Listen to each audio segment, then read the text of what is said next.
All right, guys, welcome back. Good morning. I know we've been off for a little bit with the holiday, and then a little bit of work stuff kind of put me in a sour mood. And then, well, the last week and a half or so, I've been sick, but not like sick, sick. Just I didn't think you guys wanted to sit here and listen to me cough into a microphone for a while. So we figured hey, you know what? The Lions are on a bye week. Why not we be on a bye week too? But we are back at it here at the Hat and Beard Show. We're ready to rock and roll, guys. Last night was a big surprise to everybody with the Washington Commanders upsetting the Tampa Buccaneers in Tampa. Shocking everyone. No one expected. Everyone kind of had already just penciled in the Bucs to just kind of roll. A lot of inexperienced positions, of importance there. The Commanders are a new team. They're a young team. Obviously, they're led by the number 2 overall pick, Heisman Trophy winner, and probably NFL Rookie of the Year, Jayden Daniels, as well as first time coaching the Commanders, not first time head coach, Dan Quinn, who has really revitalized and brought back a team that was, they've been 20 years since they've had a playoff win. So a big playoff win in the wild card round down in Tampa last night, which, because of the way seeding works, us being the Lions and getting the 1 seed, having that beautiful bye week to rest up a little bit, we automatically get to play the lowest seeded team, that now being the Washington Commies. Will be traveling to Ford Field, which I kind of liked. I didn't really want to listen to Matt Stafford's storylines again. I did not want to have to deal with anybody from the North, to be honest with you. Namely, it is very hard to beat a team 3 times in one season.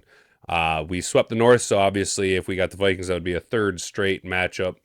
We did take it to them week 18. That was a beautiful thing, but narratives change, players change. That could have just been one bad day. We will find out tonight when the Rams and the Vikings square off for their divisional round, or their wild card round, rather. So, I was watching the Commies game, and things were, this team reminds me a lot of the Detroit Lions, both in their play style, their mentality. Obviously, the position players are way different than what we have here on staff, but the motivation, the drive, the energy seemed the same if you really observe how guys are running around, flying around to the ball, really committing to what I call discount Dan Campbell, and that being Dan Quinn. He looks just kind of like a discount version of Dan Campbell. That's not taking away from Dan Quinn. He's a great defensive coordinator, and he is clearly doing all the right things in Washington. All that being said, we've got a little storyline here, breakdown, something to kind of look at, which will shed some light as to why this team, the Commies, feel so much like the Detroit Lions. There are some players, some coaching staff that has some carryover from the Lions into the Commies, which now it all kind of starts to make sense. We will touch on that.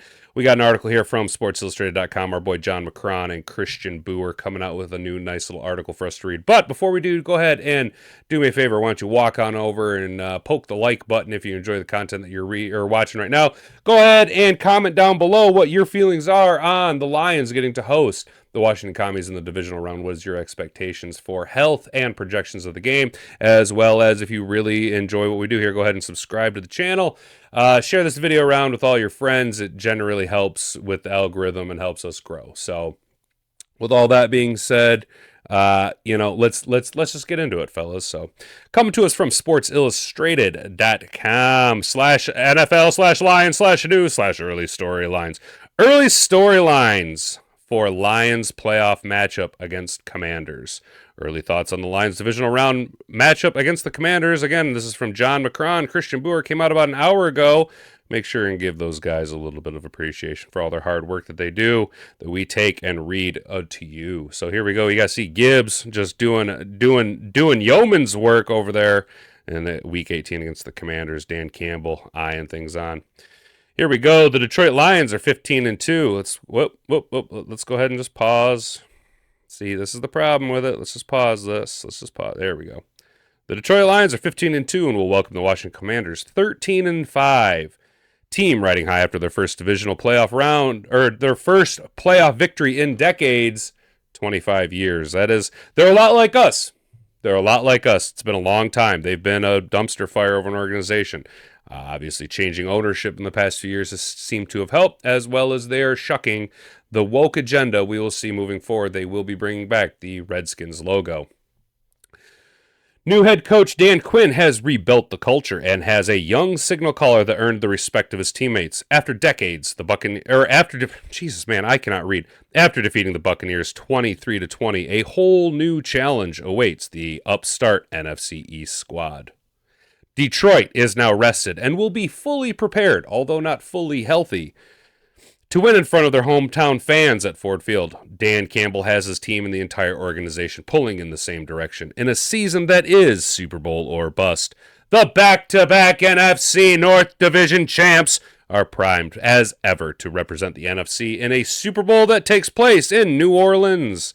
And what a homecoming that would be, both for Dan Campbell, Aaron Glenn, Alex Anzalone, all these positions and coaches that we brought from New Orleans. Technically, Dan Campbell, I think, falls into the Sean Payton coaching tree.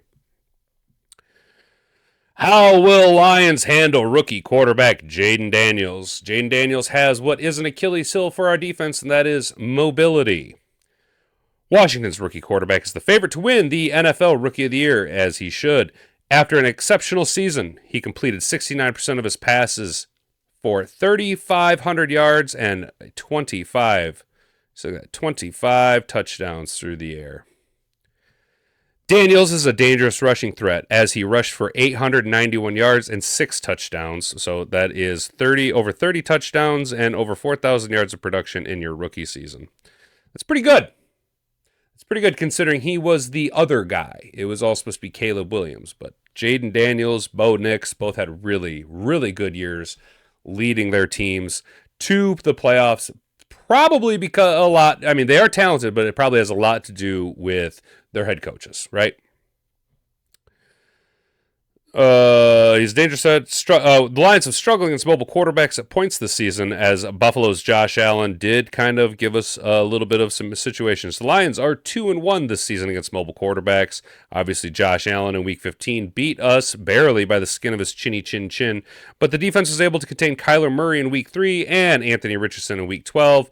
Allen rushed for 68 yards while Richardson ran for 61, and we really locked down Kyler Murray for 45. I would say Anthony Richardson actually did kind of get away with some running on us. Obviously, his numbers reflected more in Josh Allen's, but the talent level of the Colts versus the Bills just not there. Though it will be the first time the Lions have faced off against Daniels, it won't be their first time he's seen Detroit rookie cornerback Terrion Arnold. The two players matched up against each other in the SEC for 2 seasons, with Arnold recording an interception for his Alabama team against Daniels and LSU. Can the Commanders stop Lions' rushing attack? The Lions' offense has been one of the league's best this season, and the run game has been a huge part of the success. Detroit's offense stands to get a boost this week, as well as David Montgomery, old Knuckles, is projected to come back. Knuckles is projected to be back and ready to rip, roar, and rock and roll for the divisional round, which is just an awesome. You love to have that hammer. I know Gibbs has done outstanding.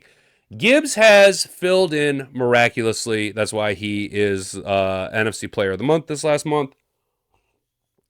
He has been absolutely electric. You see now why the Lions took him so early in the draft process and why everyone is so high on him outside of, just a bunch of Joes, right? So Gibbs is going to be able to have a little bit less wear and tear on him, especially after this bye week. And then you're going to be able to use David Montgomery's physicality to start to implement and force your will upon the defense. Jahmyr Gibbs earned NFC Player of the Month honors, and will get plenty of touches against the 30th ranked Commanders rushing defense. Wow, 30th ranked. That's going to be pretty rough sledding for you guys. Both Monty and Gibbs could have big days. The question then will be, will Aaron Glenn blitz at a higher rate? How will our defense hold up against the commies? Will we get boat race defense where we just pre-Alex Anzalone defense where our defense just leaks like a sieve and gives up 40-some points? Or will we be more akin to what we see in Week 18 with Alex Anzalone coming back where our defense was absolutely lights out? With all the injuries in the Detroit defense, the game plan for the defense coordinator, Aaron Glenn, has involved plenty of blitzes against the Vikings. In Week 18, the defense utilized a number of different blitz packages to get after Sam Darnold. Sam Darnold does not do well with a bunch of pressure in his face. Daniels, which is why he's going to probably struggle tonight against the Rams. Daniels has had plenty of success against the Bills, posting on ESPN QBR. Oh, I'm sorry, against the Blitz. Man, I have just a 5th grade reading level. ESPN's QBR of 90.3, which ranked 3rd in the league. That is really, really well. If the Lions are not disciplined in their rush lanes, they will also risk up giving long scrambles to Daniels and that kind of defenders. That's exactly it. So if our blitz doesn't get home and our guys are not disciplined, Jayden Daniels is going to tuck it and run, and he's got the wheels to make us look silly out there. The rookie has proven his ability to handle blitzes, so whether or not Aaron Glenn could be a deciding factor for Saturday's game. Some injuries to monitor. The Lions, like most weeks, have had some injuries before the division round. Terrion Arnold and offensive lineman Kevin Zeitler suffered injuries in week 18. The bye week gave them some extra time to recover. Arnold has been reported as day-to-day with a foot injury, and Zeitler was given an optimistic prognosis by Campbell last week. Things did not sound so good for defensive lineman Pat O'Connor, which sucks because he was having a pretty good year. So Arnold, we already knew that Arnold was supposed to be coming back. We're 8.5-point favorites opening against the Commies. And Terrion Arnold, we knew he was probably going to be back. We knew that David Montgomery was probably going to be back. It would be nice to have Kevin Zeitler come back. We really need that veteran leadership along our offensive line for a nice long playoff push, even though Christian Mahogany will do exceptional in replacement of him. I just like the idea of a guy who's been there, done that, knows what he's getting into. Plus, this bye week, having the bye week was so beneficial to us. We could learn more about the players' availability. Yep, okay. Because Dan Campbell meets with the media on Monday. And this is where we wanted to talk about, I kind of buried the lead, right? But here we go. If you stuck around to it, I appreciate it. Commanders have familiar faces on their staff. Part of the reason the Commanders had success this season is because of the staff Dan Quinn has assembled. Here we go. Offensive coordinator Cliff Kingsbury has done really, really well. Obviously, he, a former Cardinals head coach.